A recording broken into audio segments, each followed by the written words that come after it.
అడుగుతున్నా, నువ్వు నిజంగా ఇన్ని విషయాలలో పవన్ కళ్యాణ్ గారు చేసిన పని ఏంటిది?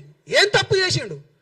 అంటే 6 ఏళ్ల పాప చనిపోయినప్పుడు, చైత్రాబాయి అని చనిపోయినప్పుడు తన గురించి వచ్చి కొట్లాడడం పవన్ కళ్యాణ్ గారు జనసేన పార్టీ చేసింది తప్ప దాంట్లో ఉన్నందుకు?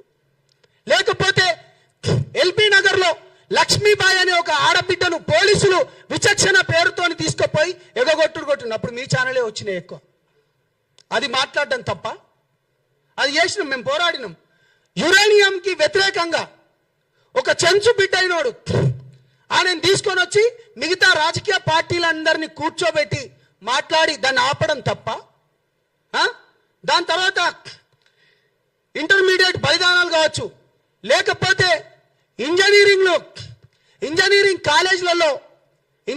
కాలేజీలలో వేల కోట్ల స్కామ్ జరుగుతుంట, వాళ్ళు ఉన్న ఫీజు కంటే ఎక్కువ తీసుకుంటా అంటే అది దానిపైన పోరాటం చేసింది తప్ప?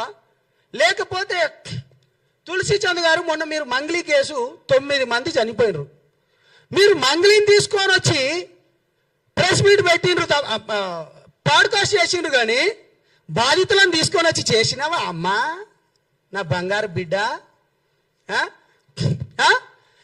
మీరు బాధితుల తరపున మీరు ఎప్పుడు లేరు. 9 మంది చచ్చిపోతే కొట్లాడింది నేను.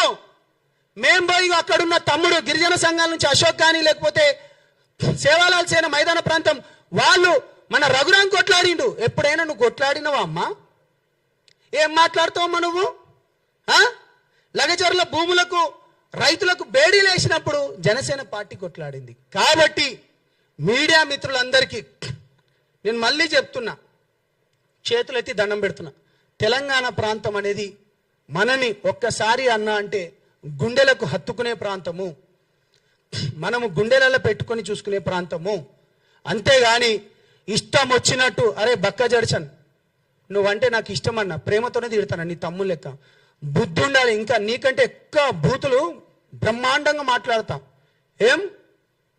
ఏం మాటలు మాట్లాడినారు వెదవా, చెక్కగాడు, లేకపోతే బుద్ధి ఉందా, తొక్కుతా అంటావు. అరే ఇది ప్రజాస్వామ్యం రా భయ్. నీకెట్లా మాట్లాడాలి, రాజకీయ పార్టీలు ఏ విధంగా పోటీ చేయాలో రాజ్యాంగం మాకు కూడా కల్పించింది, ఆ హక్కు మాకు కూడా కల్పించింది. కాబట్టి విశ్లేషణ పేరుతోని నేను చివరిగా మాట్లాడే ముందన్నా, మోదీ గారు భారతదేశానికి అత్యున్నత 2వ ప్లేస్లో ఉన్నది అమిత్ షా గారు. ఒక రాష్ట్రానికి ఉప ముఖ్యమంత్రిగా ఉన్న పవన్ కళ్యాణ్ గారు, ఒక మంత్రివర్యులు ముగ్గురు మాట్లాడుతున్నట నాకు సోర్స్ వచ్చిందట. ఇప్పుడు పవన్ కళ్యాణ్ గారిని అట అమిత్ షా గారు క్లాస్ తీసుకున్నారు, లేకపోతే జగన్ గారి గురించి ఇది మాట్లాడినరు అని చెప్పడం వేరు,